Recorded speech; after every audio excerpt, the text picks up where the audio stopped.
Good evening and good happy new year to everyone. Welcome to the 20 podcast. It has been a while since we've both been on.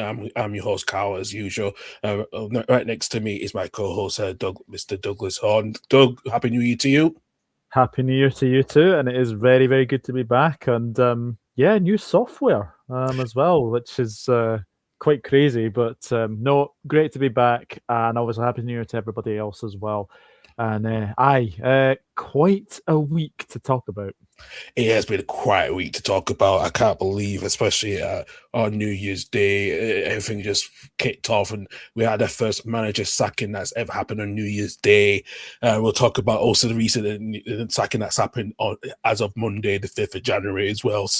As well. So yeah, there's a lot to digest first, and we'll look at all the games over the this past weekend as well before the midweek fixtures coming up as well. So we also got the clip from our usual resident Michael Bowers on his team on Sunday's match against Spurs away down in London this past weekend as well. So I will debate and we'll get all the tables and look at the fixtures coming up this week as well during the midweek fixtures before the FA Cup starts this weekend. So let's start off with the game, Doug, and we have to start with the game at Ellen Road yesterday. It really was the last game of Ruben Amorim when Leeds drew 1-1 against Manchester United, and I have to say Leeds are now unbeaten in 7 games now, with Brendan Harrison scored the good opener in the second half before 2-3 minutes later, and Mateus Cunha scored the equaliser after a bit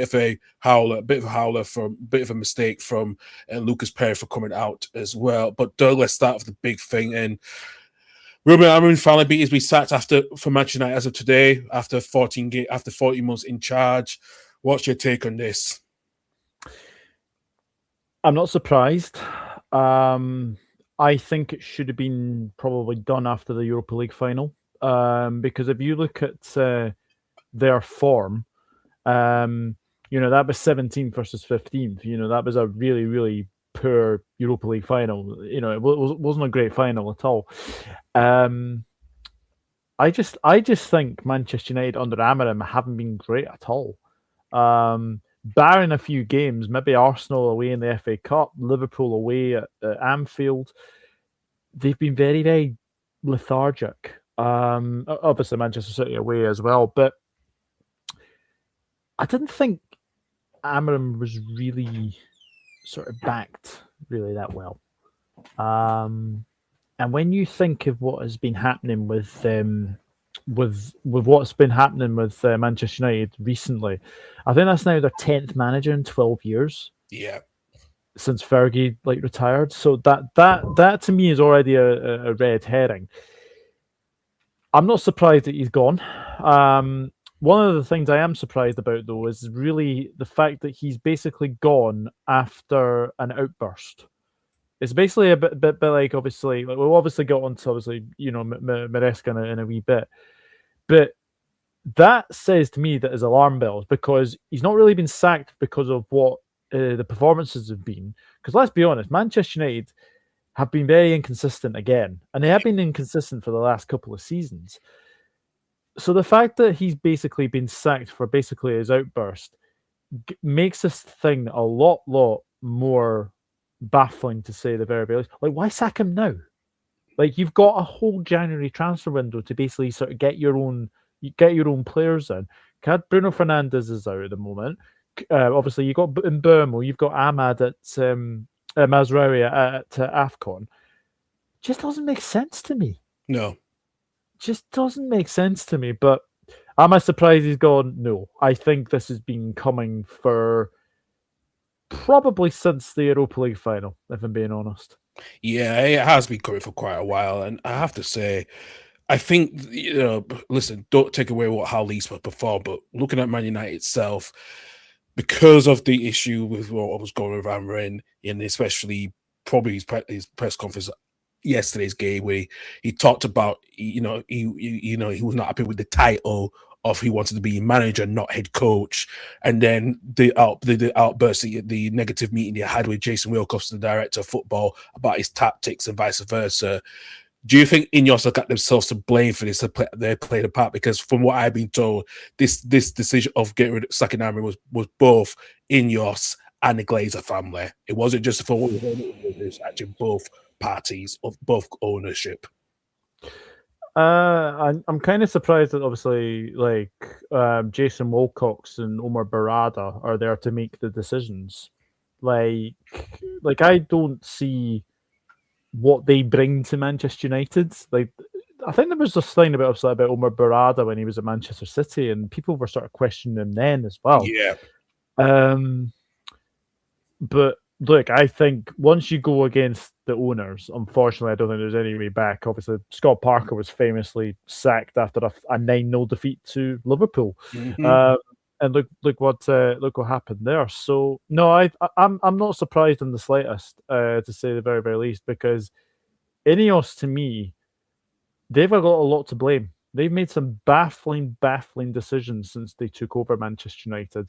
And one of them, I think, was like Dan Ashworth was sacked after 5 months. That just was not that was a disastrous move. Now they've got rid of Amorim. And now Darren Fletcher is going to be taking potentially like interim charge. And I've seen like names like Michael Carrick being mentioned. I've seen Ole Gunnar Solskjaer potentially coming back. Manchester United are in an absolute mess right now. And I know I watched you and Stefan earlier talk about it. Stefan looked really, really pissed. Yeah, he looked very pissed for yeah. I can't imagine how Reece is feeling right now, because the logical probably appointment for me, if I'm sort of looking at sort of summer recruitments, maybe I think you go down the Emery route. I think you do go down the Oliver Glasner route, because Oliver Glasner is probably going to go away from Crystal Palace. I think that's probably going to be happening. Yeah, I think that's going to be certain that he's not going to sign that contract at Palace. And Emery, will he want to stay at Aston Villa? Because look, Aston Villa have been absolutely fantastic this season, and rightly so, are third in the Premier League. Yeah.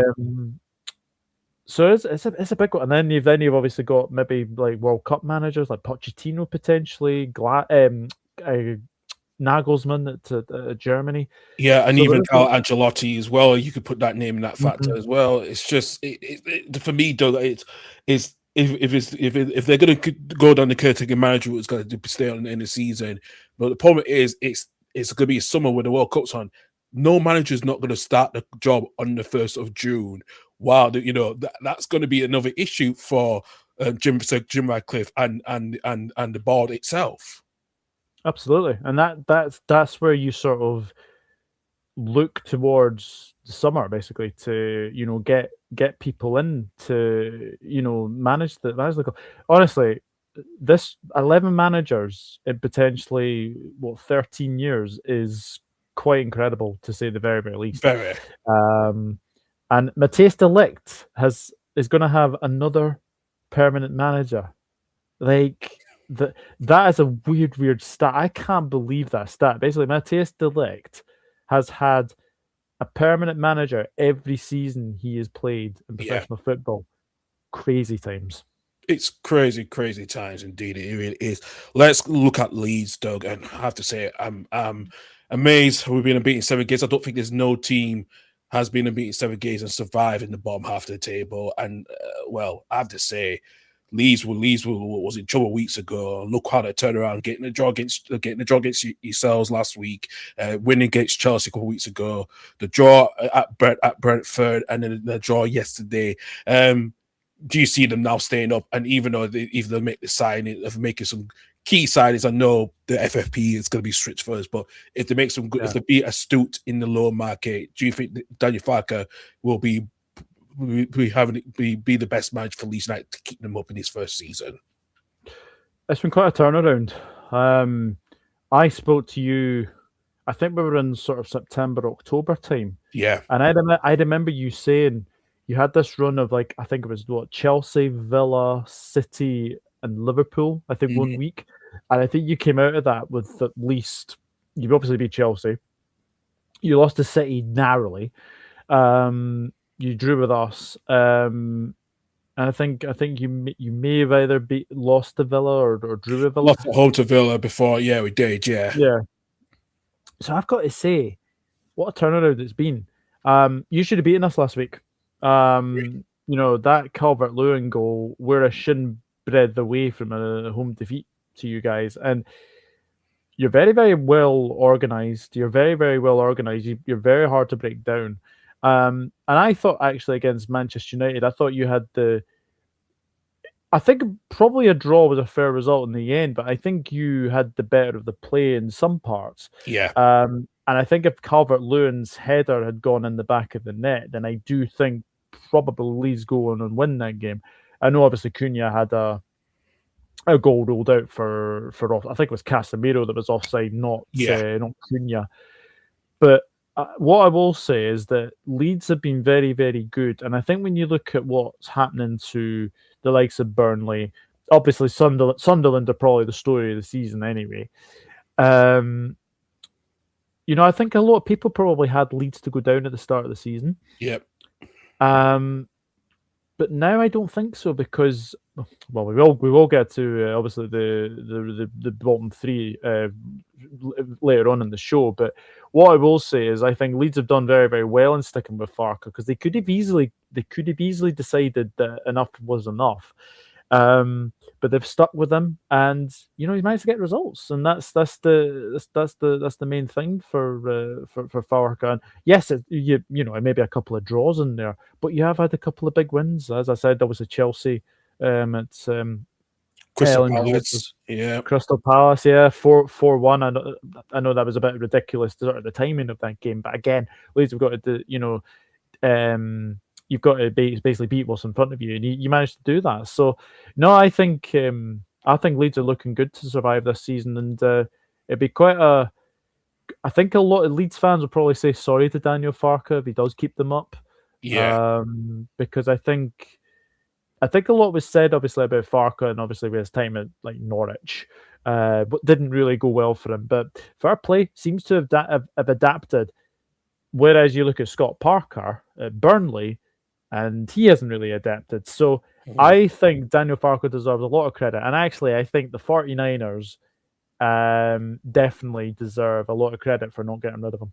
Yeah, exactly. Listen, I think deep down, I said to you, give us till October. Let's see how it goes from there. And I said that to you pretty much at the start of the season, how he's formed. And yeah, we were still playing the 4-3-3, but to change to 3-5-2 or 5-3-2, it's helped us be a bit more structured and more defensively. And yeah, missing Ampadu this past weekend was tough, but we actually got the draw, which is good. And I think deep down, I think now what we do now is the players that are linked to move away, and I have been hearing that Jack Harris has been linked to move away to Valencia. I think Joe Peru has been linked to another EFL club. So we will see what happens in the transfer window in special. But I think, there's at least a little bit of momentum now on Lee's side for the first time where we were in the bottom three after losing 3-1 to Nottingham Forest.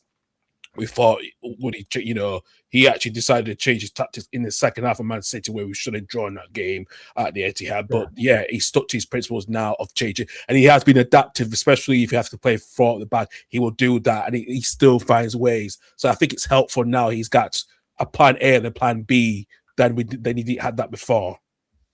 100%, and deserves a lot of credit. I will say though, Dominic Calvert-Lewin is on absolute fire for Leeds. It's great to see him back scoring. I did ask you this early in the season, but is there a chance, maybe a slight chance, he maybe going to the USA, Canada, Mexico? Yeah, I think there's a little bit of hope now, probably for the first time, that he wants to be on that plane for the World Cup. I think there is a chance now, and I think especially with how Karl has scored, he's scored pretty much more in the center in the 6-yard box. That's why England probably needs someone to neutralize the opposition. So if he does have to play a couple lesser games, so yeah, I think we now see, I think he's got a small chance now than we ever hoped for, because we didn't know what we was going to expect this season. And I think you look at foreign players like Karl, not just Calvert-Lewin itself, but Callum Wilson, who's likely going to leave West Ham now. His deal's likely to be terminated. I think Leeds have put more faith in him, in Calvert-Lewin, especially we were linked with Callum Wilson this earlier summer. I think because of Wilson's injuries and also Calvin's, but I think because if we could manage Calvin a little more better, and he has played a lot of 90 minutes in most of the games. He's actually been a lot more better. We've been managing his injury. It's a lot more better. We'll make sure his rehab is the right way. When he's make sure we're not get to that line of getting injured again. So yeah, Leeds have played this quite well. Yeah, that Callum Wilson news is baffling to say the very, very least. I know it's obviously been sort of performance incentives as well, but I feel really sorry for Callum Wilson. Yeah, so do I. So do I as well. Because even though if he joined us earlier this season, we would have managed it. We would have kept him regardless and managed his minutes better. So yeah, but we do know. I think we are looking for another striker that needs to be central alongside Calvert-Lewin. That's our main aim anyway. Because I look at Lucas Nepche's just lost it a little bit at the moment. So yeah. Yeah, but no, very, very well done to Leeds. And yeah, Man United inconsistent again. Who would have thought it? Exactly. Right, Del, let's move on to your team and give us your review on this one and how and it's just another disappointing draw again. Yeah, how long have I got?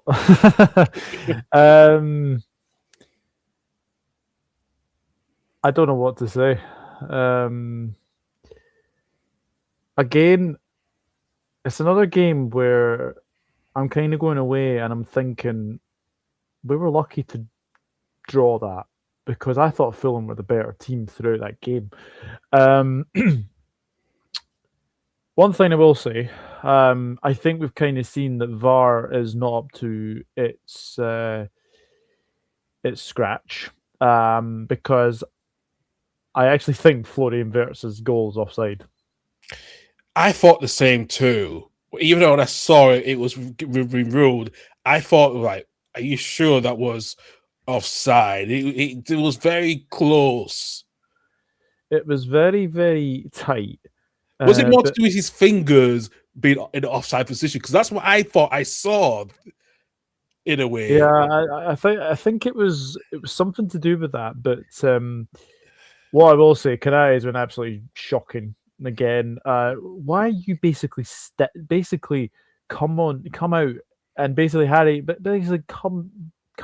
You know, the line was there. The line was there to basically stay, and he strays ever so slightly, and allows Harry Wilson to go. Look, a fantastic finish from Harry Wilson. Yeah, he's on absolute fire as well, Harry Wilson. We'll obviously get going at 1-0 behind at half time, and obviously we go and get the equaliser, Florian Wirtz offside. But I think it is offside because I think if you look at his foot, it is slightly ahead of Jupe. So I don't understand how they came to that. So yeah, VAR. Yeah. Listen, we know the new Wenger's offside rule is going to come in this summer as well. So, which means that that's going to be so complicated with that one as well. Oh my god! Well, if the new rules that came in, Calvert-Lewin's goal would have stood at Anfield. Yeah, true. So Leeds would be going away with a 1-0 win. Obviously, we bring on Frimpong for Wirtz, which again. This is the thing with Arne Slot. His subs have been really baffling to me. I have not got the faintest idea why. Against Leeds, I don't know why he brought Wirtz off because he was our most creative player. He was. I was surprised he took him off. I really was surprised. Well, maybe in the neutral, but as a Leeds, thank God for that. But yeah, I was surprised.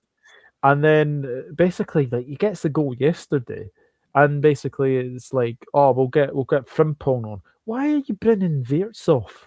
Bring Bradley off, or bring Bradley off. Look, Connor Bradley was fantastic in the actual game yesterday, or bring McAllister off because I don't think McAllister's been quite up to it recently this season. No, I know there was questions about him, and you told me, but I think maybe you said to me that he should, I think that some point he's might go this. You say he should go this summer because of his inconsistency. So yeah. I wouldn't be surprised if one of him and actually we're in transfer talks. Transition contract talks with Gravenberch. Yeah. So I think that's very, very good. But we get the 2-1, and that was Gakpo couldn't really miss. Great cross from Frimpong.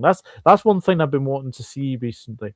We obviously saw Frimpong got the assist against Wolves, which was very, very good. And then we saw as well that we got another assist yesterday for the Gakpo goal, and then. I think that the saying is we can't hold a fart in. Is a simple saying because we can't hold a lead, and Harrison Reed is just you just have to hold your hands up and basically say, "What a strike!" It was. Because it's 35 yards out. He's basically seen Alisson. Alisson has absolutely no chance. Basically, the ball has travelled so far, and literally Alisson can't even react to it. And I don't think it's not what Fulham deserve, because I think they deserve something from the game. But I want to read you a very, very interesting stat that I was actually sent by a friend of mine, and this is actually very, very baffling to say the very, very least. So I'll see if I can find it. So our last 9 games. So Nottingham Forest 3-0 defeat. West Ham 2-0, Sunderland 1-1, Leeds 3-3, Brighton 2-1. 2-0. Spurs 2-1, Wolves 2-1, Leeds 0-0, and Fulham 2-2. 17 points out of 27 against mediocre teams. Only Brighton and Sunderland are in the top 10. It's simply not good enough. And unfortunately, we've had 3 clean sheets in that time as well. Obviously, West Ham away, Brighton at home, and obviously Leeds at Anfield. But if we had got those 10 extra points, we'd only be 2 or 3 points behind Arsenal. And that just basically goes to say, is it the manager is at fault? Is it the players that are at fault? Because look, we've seen Maresca go today. We've seen Amorim being sacked today. We've seen Wilfred Nancy go. Well, obviously, Wilfred Nancy was a disaster waiting to happen anyway. I think Arne Slot is on a sugary peg. I really do. And I fear that Arsenal game on Thursday, because they could tear us a new one, because we're just not playing very well. I am praying to God that Hugo Ekitike is back, because Cody Gakpo, yes, he got his goal, but how many times did you see him cutting in on his right foot? Yeah. Have a go with your left. This is what that really annoys me as well. I know I've gone into a bit of a tangent there as well. We don't shoot enough. Now, again, is that down to the manager? Is that down to the players? Is it down to basically saying, "Oh, don't shoot from range," or like get past the perfect goal? It is really, really baffling. The fact we're 4th, and yes, 9 unbeaten. It's papering over the cracks, because we've fought 4 draws out of our last 7 games. It's simply not good enough, Karl. Simply not good enough. And the unbeaten run is definitely going to come to an end on Thursday, because I cannot see how the hell we get anything out of Arsenal on Thursday. I really, really don't. I am dreading that game. I think the safest thing to say, I'll be watching that game behind the sofa. Oh my God, that is. I never heard you say that, Doug. That is, never heard you say that. As I've been your friend for such a long time, I never heard you say that as a local fan, that you're going to be scared behind the sofa. Just the way we're playing at the moment, which is really, really concerning. Although I've got to say, Jamie Carragher's comments about Kirkes is really baffling me. Why say it? Kevin De Bruyne, like, if you had Trent Alexander-Arnold, Kevin De Bruyne right back, but left back Kirkes is like Darwin Núñez. Come on, just no.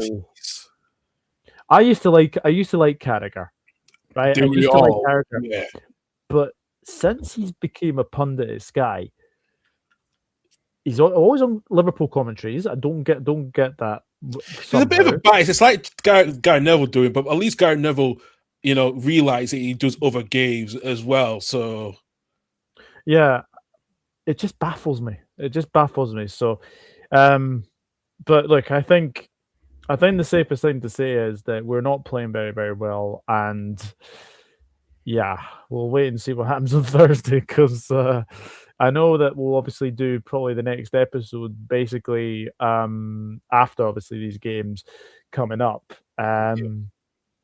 Yeah, I don't know how I'll be feeling on Friday when we record then. But we'll see. God. Yeah, I'll try to think about on Thursday night, but probably won't anyway. So, Yeah, and leading exactly. on to that, let's move on to your points for Thursday. Arsenal came away with a 3-2 win at Bournemouth.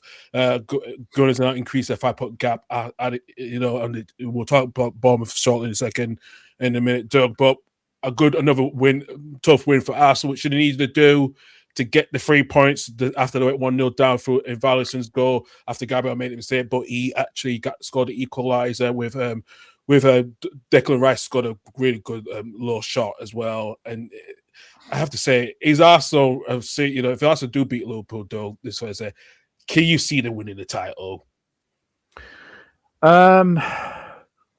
It's certainly in their hands now. We've obviously dropped points for City against Chelsea.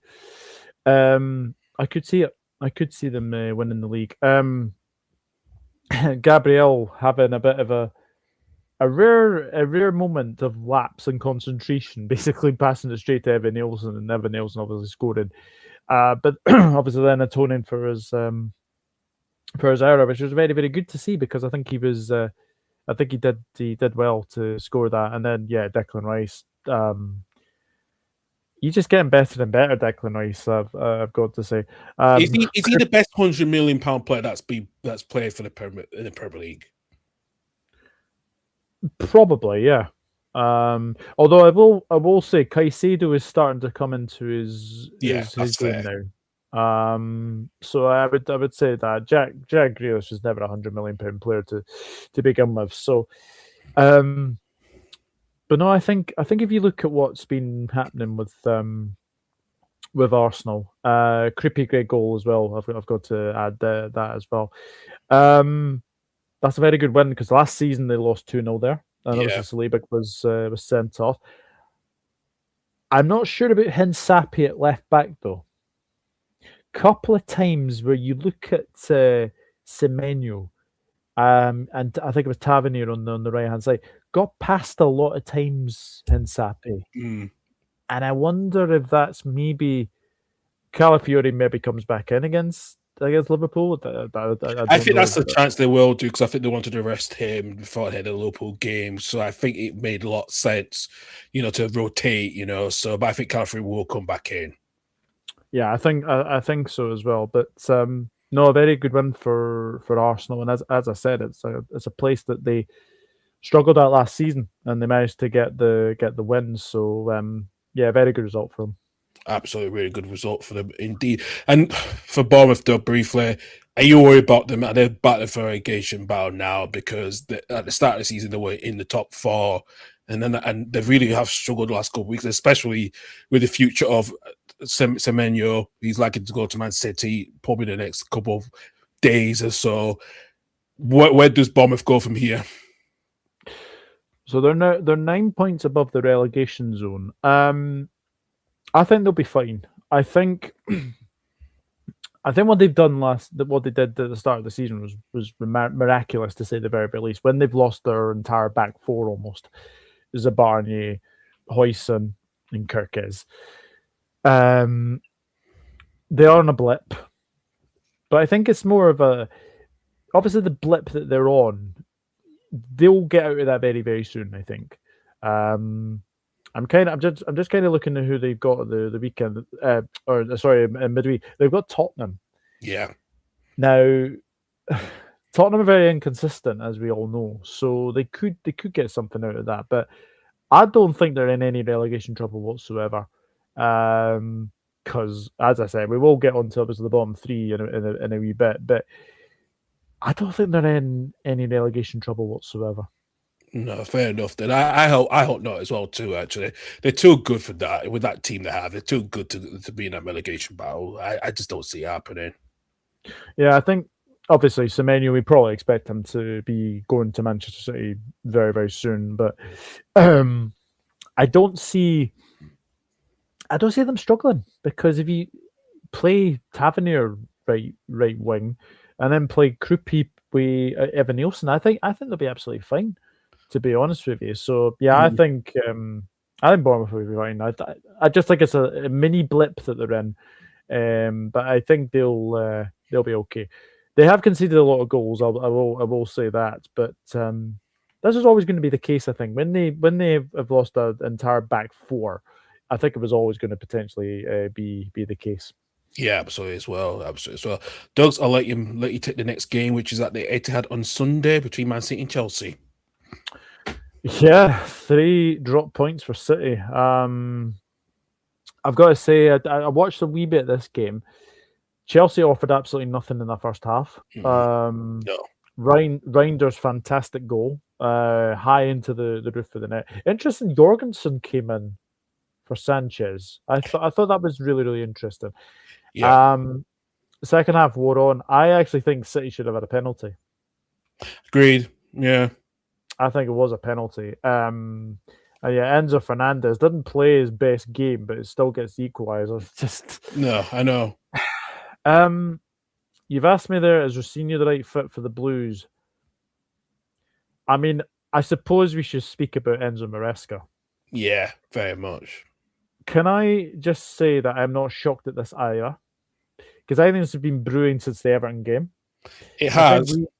I think we kind of spoke as well, didn't we? We spoke about Maresca after that game, and we were both like, you don't do this. You don't basically come out and say what you say and expect to keep your job.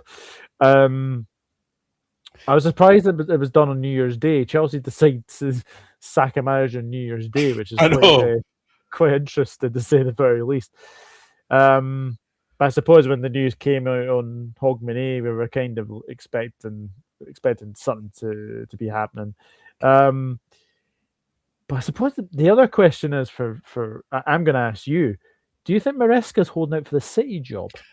Well, we heard that there was talks back in October between him, his new agent Jorge Mendes, who let you know, and Man City if Pep Guardiola leaves. So there was talks that there was some talks happening behind the scenes, quite privately. So we knew there was something going on. I just think the way he came out, and I thought to myself, and even when he denied, I thought that even before and all this malarkey came out about of him going against what the medical team have said about the injury, the players will come back from the injuries, of getting minutes and stuff. It just makes me baffling, thinking not only was literally City, but also he had talks with Juventus as well. So it just shows you that I don't think he wanted to be there. I don't think he wanted to be there at Chelsea in the first place. I don't think he wanted to be there. From when he got the job before he took over after leaving Leicester. I just think this is now, the way he was talking about it, of him not having the control of what his final say. And I think that's been the issue. I like it. We both talked about when it was after the Everton game, when he said it was, we didn't even say cryptic, and it's like, what are you trying to say? And we said it's something to do with the ownership or something. We did say that, and I just think at the moment, I don't know if, I just think at the moment, is his stock still high after the sacking? We don't know. Probably it still will be. But I just don't see. I think there's gonna be. I think he's gonna. I think the way he came out, especially when he came out, he was saying he was ill. But the game gets bombed for New Year's Eve on Hogmanay. I'm like, that's a lie. Even though I said I'm not believing that, and he didn't do his press conference, I thought, yeah, this ship is sailing down the river, and it's good. It's just dropping, sinking, and I knew that was going to happen. And I think we say about Liam Rosinha, I think deep down we know that. I want a happy here from Strasbourg that they are bringing another Englishman at their job if Rosini does join Chelsea, which is Gary O'Neill. That he's having talks with them. So at this moment, there is, it looks like the Rosini deal is kind of like a done deal virtually. It just needs to be signed a pen and paper, but it's a virtually done deal because they think that's been their man, especially with Maresca's tactics always a bit slow, where Rosini's tactics is a little bit mixture of slow and a bit of up tempo. So that's what Chelsea do need with that squad. So we'll see how that pans out if he does become the manager probably by this weekend when they play Charlton in the FA Cup. But it's hard to say at the moment. It's very, very difficult. It is a risk for me, I think, as well. But Chelsea will almost seem to want a yes man, I think. That's what we've said. That's what me and Reese were saying. So myself and Stefan, we were saying the same thing. I think he's a bit of a yes man. Yeah. Yeah, I think as well when you look at what's happening with Chelsea, Rosenior, look, he's a good fit for Strasbourg. I'm not so sure if he's a good fit for Chelsea. So yeah, it remains to be seen. But I think with the way that what's been happening at Chelsea, I'll be the first one to say this. I think the Clear Lake ownership is dodgy. I think it's very, very dodgy. So we'll wait and see. But I suppose the big news for Manchester City fans is Gvardiol's injury. That looks a real serious one. Hopefully it's not because I do like Gvardiol. Out of probably the most of the City players that I do not like, Gvardiol's one of those where I think I think he's a really good defender. I think Ruben Diaz went off injured as well. So so did he as well. So there's talk they could be going from Mark Guehi potentially. So I've heard. Sorry, I honestly think that would be a sensible move. And I think it's probably going to say to Nathan Ake to potentially stay around because I don't think he's going to be sold now. If Diaz and Gvardiol's injuries are really, really serious, then I do think that Nathan Ake will probably stick around, and John Stones is obviously there as well, and you've obviously got Kuzanov there as well. Yeah, well, Kuzanov has still got a lot to develop as well at the moment, so I think there's a chance with him. And I know they got Victor Rice, who is another young potential defender who's on loan at the moment. So there is going to be a lot of things that City need to decide, especially if they do get Gray. What's going to happen with some of the players later this summer, especially the likes of John Stones and vice versa. But yeah, if they get Matt Gray, I think it's a sensible move for Pep and City. We should have had them mapped up in the summer, but we didn't. Snooze, you lose, I suppose. Absolutely snooze and lose indeed. Let's move on to the game at the Tottenham Hotspur Stages. Spurs. We're ringing boos again for Thomas Frank after a 1-1 draw against Sunderland. We'll get into Thomas Frank shortly, but let our own very own resident Michael Bowers give his perspective from his son, from Sunderland end as well. Have a listen. Cheers again to Karl and Doug for having me, virtually, I guess, on the 20 podcast. Go and subscribe to the Karl and Levy Horne Football Podcast channel. I'm hoping I've got that right. I really hope I have. But thanks to everyone who obviously stuck by and watched the championship review yesterday, because it got a bit crazy towards the end. But that's me being the autistic guy that I am. Of course, my brain just goes all over the place at the best of times. But anyway, I'm not going to waffle on too much here, hopefully. But yes, Tottenham Hotspur 1, Sunderland 1. I did say before the game that I was a bit apprehensive of the effort the Man City performance would have took out of us.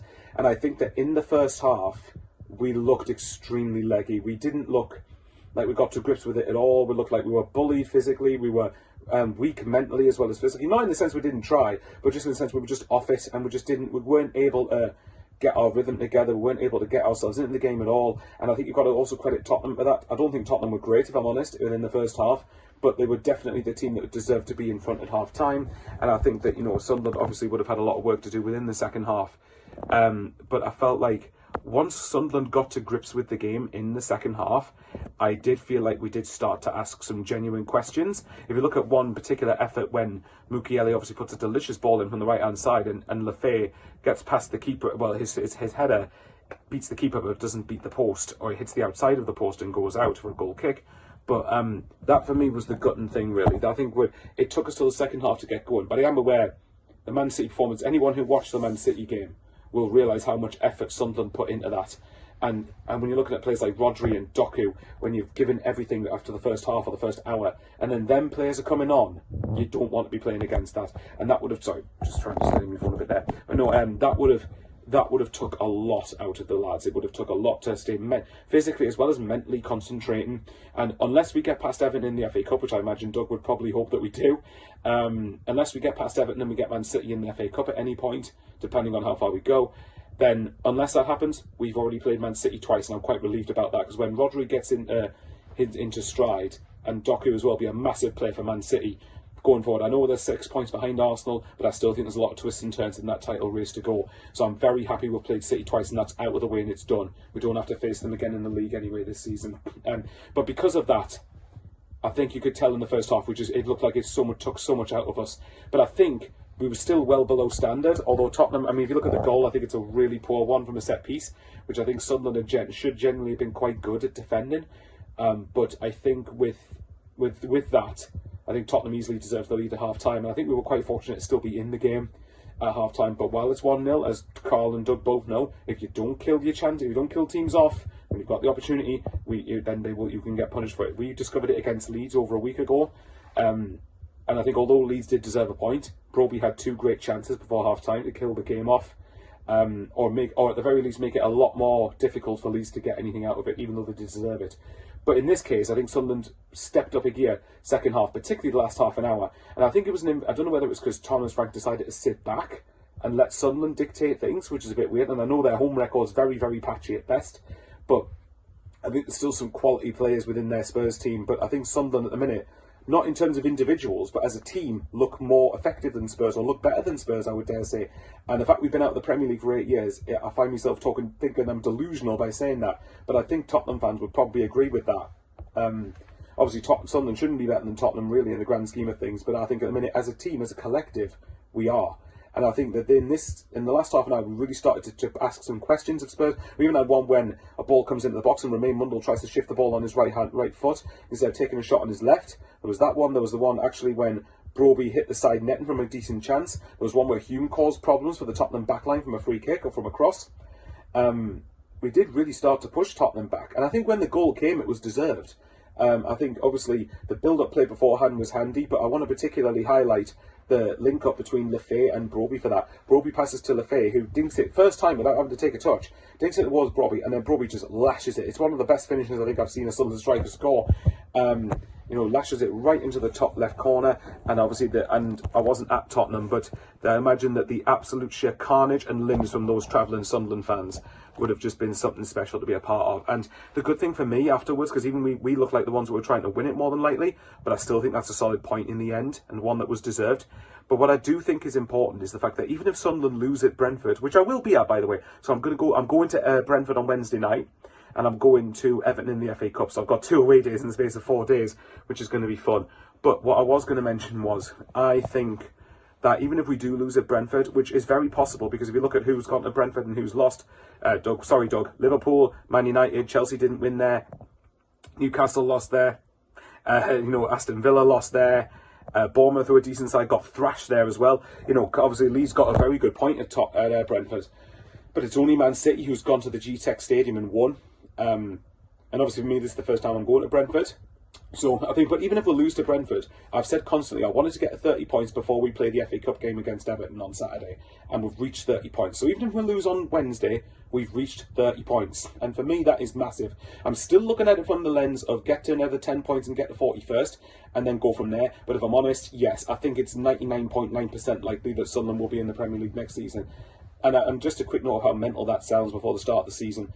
We're getting through, and I'm quite proud of the fact that, okay, yes, touch wood, this doesn't go terribly for Brentford, but for the first 4 games in the AFCON period, we've drawn all of them. So I haven't won any, but we haven't lost any. But when you can factor in the players we've got missing, I think that's really encouraging stuff to see. And it's only the Leeds result that I would argue is disappointing. But even in the context of the performance, it wasn't a bad point in the end because Leeds were very good. I would argue in that spell, apart from Man City, Leeds, without a doubt, played the best against us, which is quite weird. And I think Karl would probably appreciate that. But yes, I think getting points during AFCON's massive. Just got to make sure we get these players back when we can and make sure that we can really hopefully kick on to try and at least secure a top half finish if we can. Because I suspect internally in Sunderland's camp, that's probably what the aim will be, to get top half this season. But if you'd asked me that before West Ham, I'd have thought you were on some illegal substance and I would have wanted some of it, to be honest. But yes, so... and the transfer window's massive as well. I think Sunderland apparently are in a good scope with PSR, and yes, it's changing to squad cost ratio, or SCR, next season.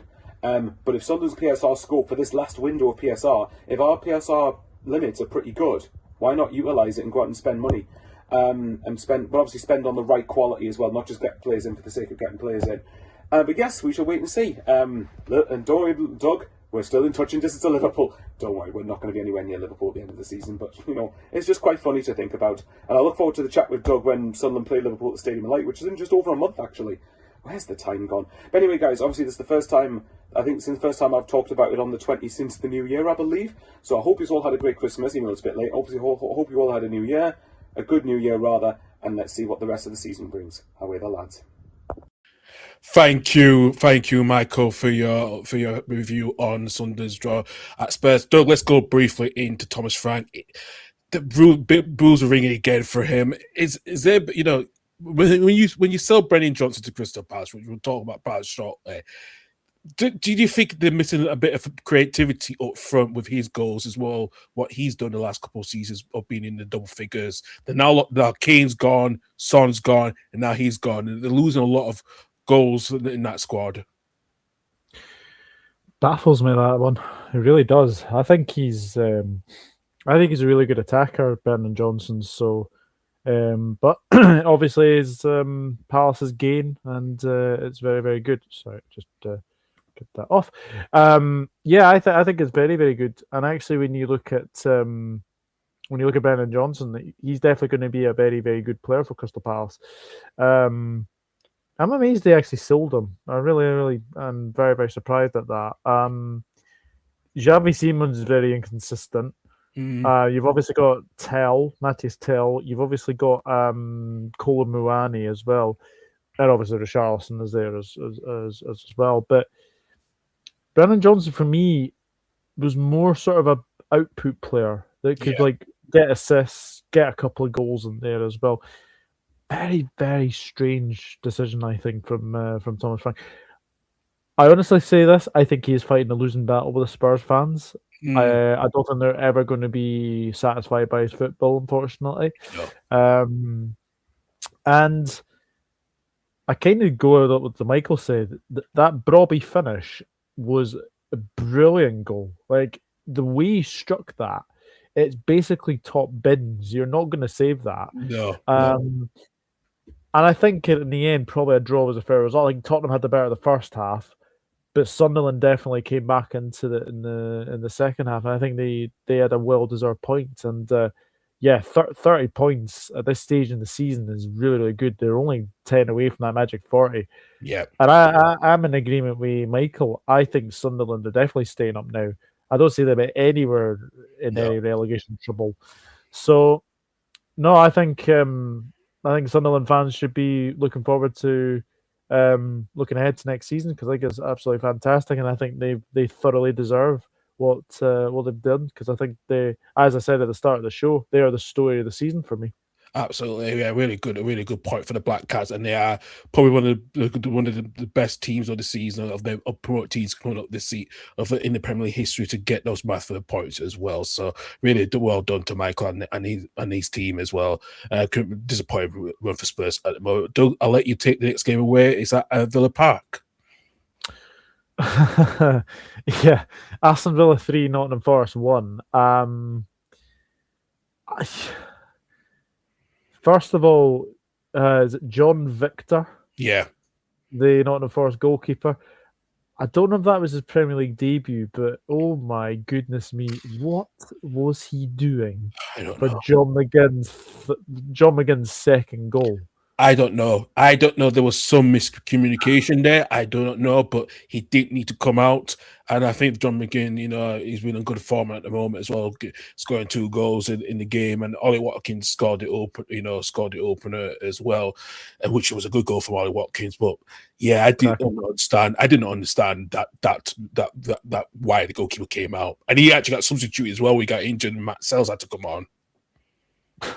I honestly, I know. Obviously, there's been a lot of games over sort of the Christmas period and obviously January period, but yeah, bringing in John Victor, which was very, very strange. Like,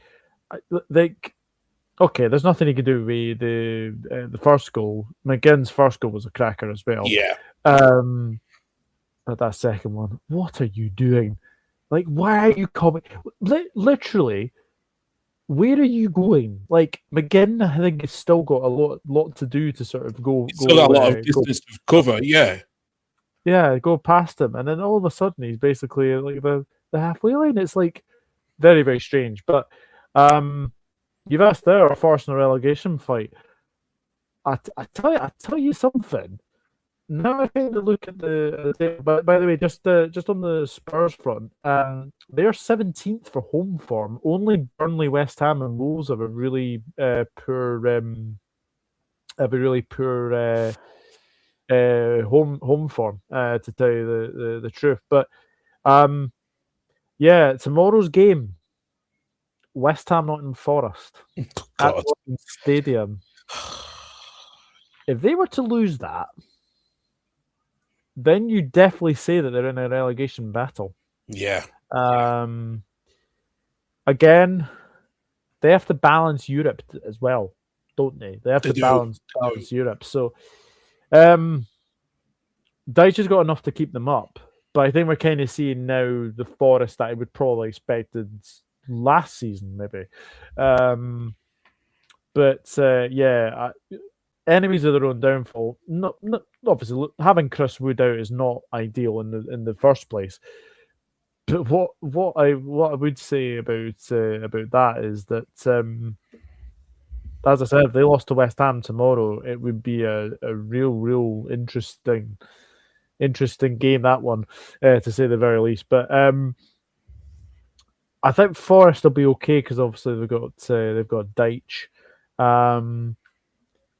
And actually, I think Forest are better than West Ham, if I'm being brutally honest with myself. Yeah, I do think Forest are better than West Ham. So, yeah, be an interesting game. What about you? Do you think Forest in a relegation fight? If they don't beat West Ham tomorrow on Tuesday, then it's a huge war. It's it's a huge war. They will be in that relegation fight.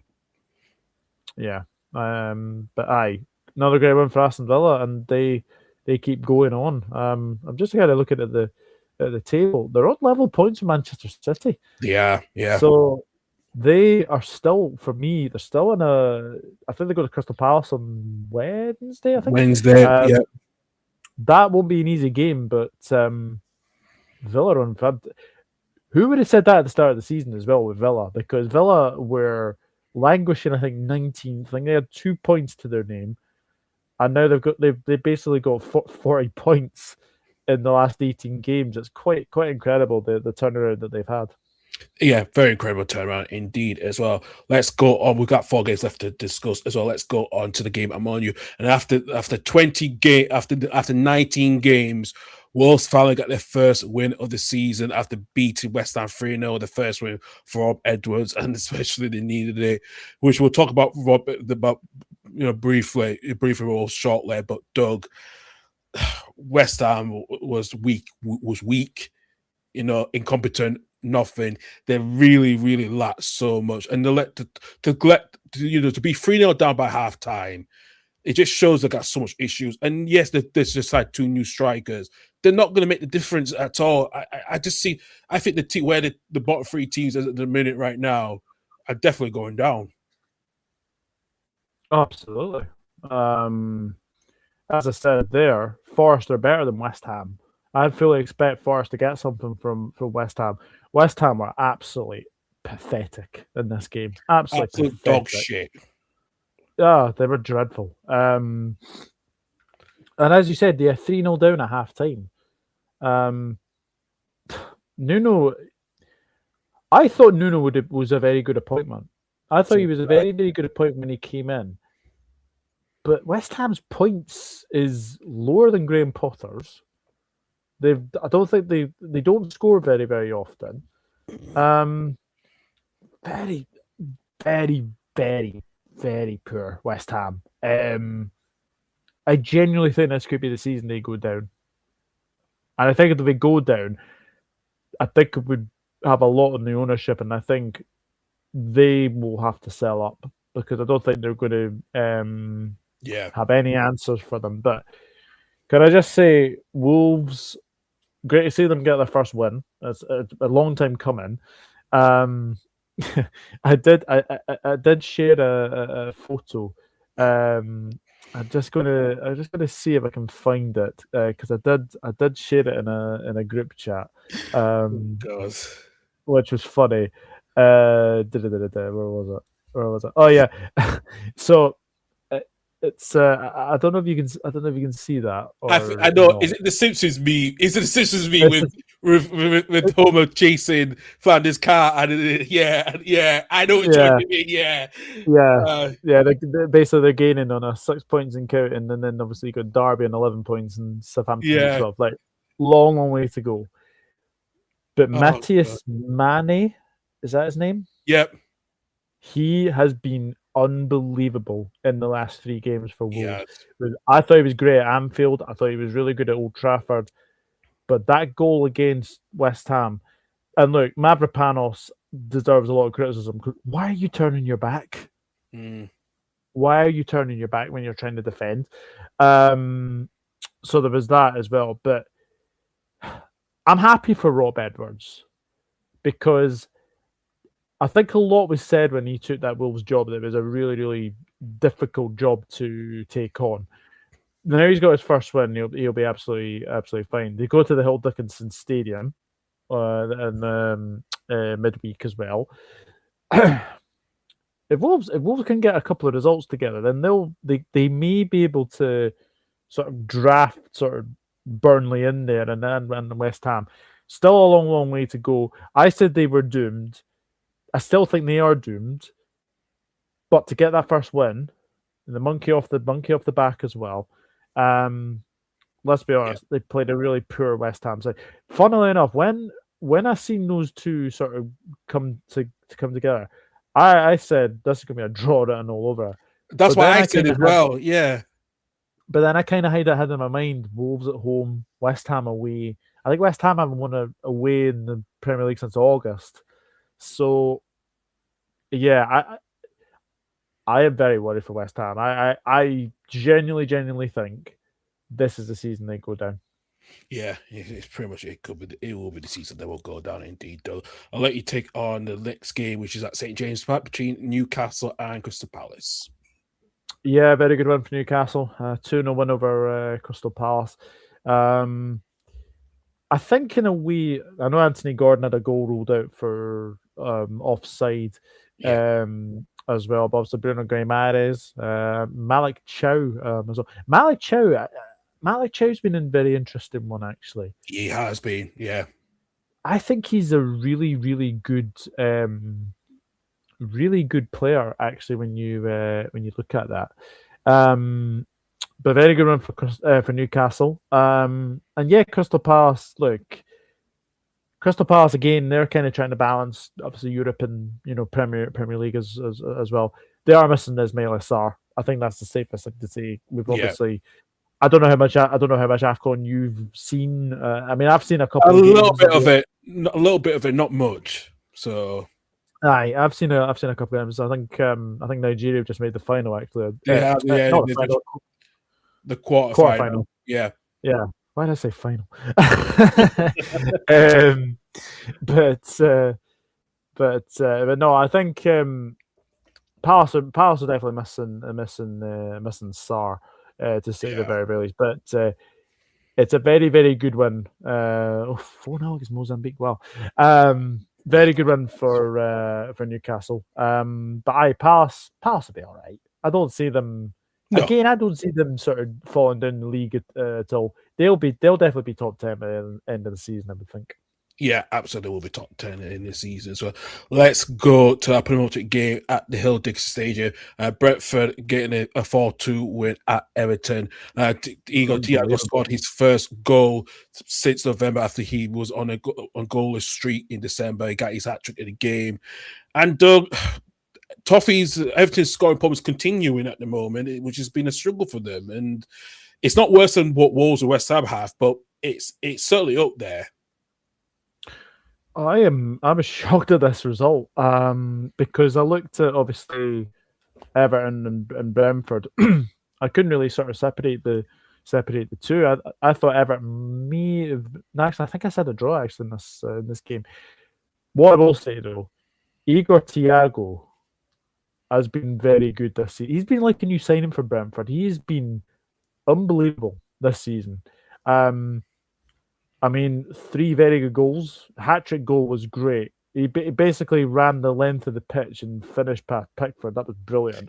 Did he also hook Beto as well for that goal? One of the goals where hook Beto on the opposition, which is so baffling to see that as well. Actually, I'm like, what in the world? Like, yeah. I have no idea what he was doing.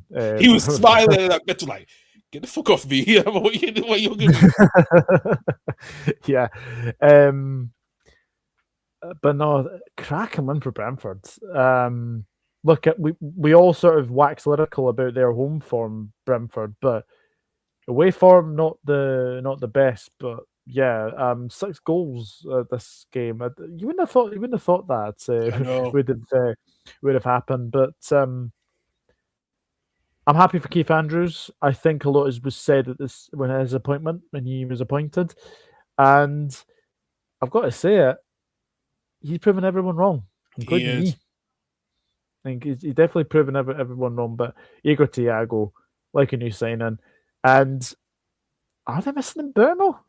Are they missing Vissa? I'm not so sure. No, not really. I think they've got the firepower in that squad. I think Igor Thiago will be scoring. I think he will get to 20 goals by the end of the season. It will definitely will be. I think so as well.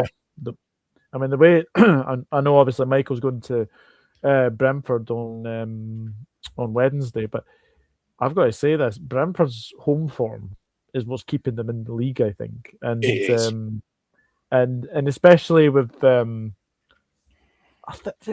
got a great side of Brentford all around the pitch, and I've got to say it: getting Kelleher has been a masterstroke. It has been for them because he's been excellent. He has really been very, very good in that Brentford goal. But Everton's scoring problems continue. I don't know if they're going to be able to get anyone in the January window, but I don't think they can at the moment. I don't think they will do. I think they may. I don't know, because I think they get the Jack Grealish deal is going to be permanent at the end of the season, I think, because it's worth around £50 million, what I've been hearing. So I don't know if they will be able to get some in for half of that fraction, or even try to go in the low market. No one knows at the moment. So it'll be interesting to see what Everton's take on it, especially I think myself and Stefan might be doing, it depends what's going to be, we're doing transfer deadline day. So that might be interesting what Everton do towards the end of the transfer window in the 2nd of February. Yeah, absolutely. But no, a very good win for Brentford. And Igor Thiago getting a hat trick as well. I don't think there's been many Brentford players that have got hat tricks in the Premier League. So great to see Igor Thiago get a hat trick. Absolutely as well. Right, though, let's come to the last team as well. I'll let you take away the game at the AMEX between Brighton and Burnley. Yeah, Brighton 2, Burnley 0. A lot of Burnley fans were calling for Parker's head at the end of the game. I'm going to be honest, Karl. Me and you had this chat earlier this season. Yeah. And we said the one thing about Burnley, will Parker keep them up? Will Parker be able to adapt? I think to begin with, he did kind of adapt. But I think we're now kind of seeing that he's not a Premier League manager. Would you agree? I agree as well. I'm just thinking, when was Burnley's last win? I think it was against us, actually. It was 2-0. I think that was the last win they had, actually, I think, because I don't think they've won since then. I've When been was on that? against us in the Premier League. I think that's what Burnley's last win was, as I was thinking, because I just can't remember when they last won a game, since the moment. I Yeah. think going back to, I'm The looking. last point was Bournemouth away, I noticed. Yeah, the last part Um, was away. Yeah. So the last game, I think it was in November. It was against us, actually, and it was it was against November, was us. it? Yeah, back in October. Yeah, the last win was against us, and they're not won a game since then. Yeah. I just I think it is coming to the end. I would have probably said Burnley may have had a chance against Manchester United on tomorrow, but no, I don't think so now. Obviously, with Amorim gone, I it'll be think like the what's going on in my net is going to take the handbrake off and say, and down Fletcher, go play how you play. I want you, that's it. Yeah, but I suppose we need to speak about Brighton because again, great win for them. It's good to see Jorginho scoring as well, and actually he did the L side, and I think it was to the Burnley fans saying Leeds, So thank God for Jorginho to get a goal as well, actually. So he's a Leeds man at heart for sure, but no, a very good one for Brighton, and but I do think the writing's on the wall for Scott Parker. I think it's a matter of when now, not if. I think he goes. Which is a shame, but unfortunately for me, I did say it. I did say it on the weekend there that Scott Parker is one of those managers who needs to adapt to the Premier League, and I just don't see him as a Premier League manager. No, I don't see him as a Premier League manager as well. So it's a bit of a worry with that one. I think it's if, it's not when. It's not if, it's when. So yeah, I think so as well. Complete as well. Doug, thank you very much for we're glad to see you back on here as well. After that, you've been busy enough ill the last couple of weeks as well. So let's get to look at the table as well. So Arsenal now increased their gap to 6 points ahead of Man City and Aston Villa. Liverpool still in fourth place, with Chelsea went above Manchester United ahead of goal difference as well.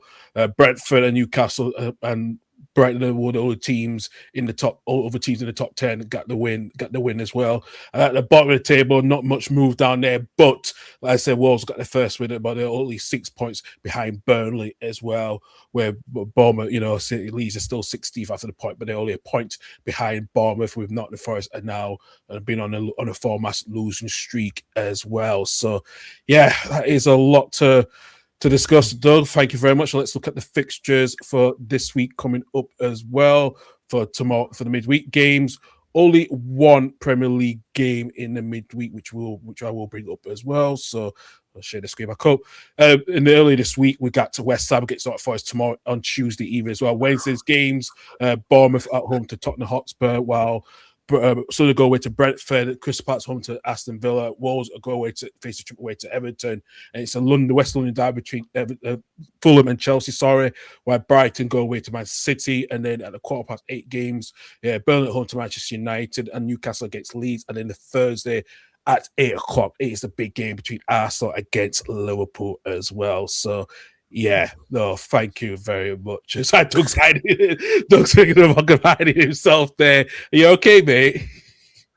Yeah, I'm absolutely fine. I'm just dreading that game on Thursday, but we'll wait and see. Maybe because everyone is expecting Arsenal to win. Maybe the pressure will maybe get to them, and maybe we'll maybe get something. But actually, when we actually turn up, we turn up at these kind of games. So I'm hoping that we go away to the Emirates and get something, because our record of the Emirates is not great. But as I said, we'll wait and see. But I'll be hiding behind the sofa for that game. Oh God, Doug. We're interested as well. Yes, so you can please subscribe to both of our channels, at Doug's channel at the Dugout Football channel as well, and subscribe to my channel at the Total Levy Home Football Podcast as well. And like I said, this week we'll be back on to do the midweek roundup on the 20th round, probably on Friday to record on Friday as well. And especially because there's no Premier League or Championship games this weekend, it's only just the Saturday show on this weekend as well. So we'll be myself, Reese, and Stefan back on at 11:30, and we'll have the Championship review after next weekend as well. So thank you very much for watching, and we'll see you guys soon as well. Take it for now. It's goodbye from us. Bye.